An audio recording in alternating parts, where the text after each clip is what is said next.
पश्चिम महाराष्ट्राचे सांगली येथील विष्णू फळ मार्केट हे फ्रूट व भाजीपाला व्यापाऱ्यांसाठी प्रसिद्ध आहे।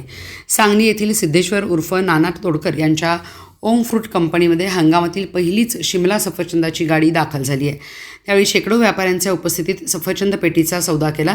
प्रत्येक सफरचंदाची पेटी ही 25 ते 30 किलोची होती। एका पेटीचा दर 6,500 इतका उच्चांकी झाला। हा माल प्रसिद्ध फळ विक्रेते गणेश कोळेकर यांनी खरेदी केला। पहिल्याच आलेल्या गाडीमध्ये 586 सफरचंदाची बॉक्स आले होते।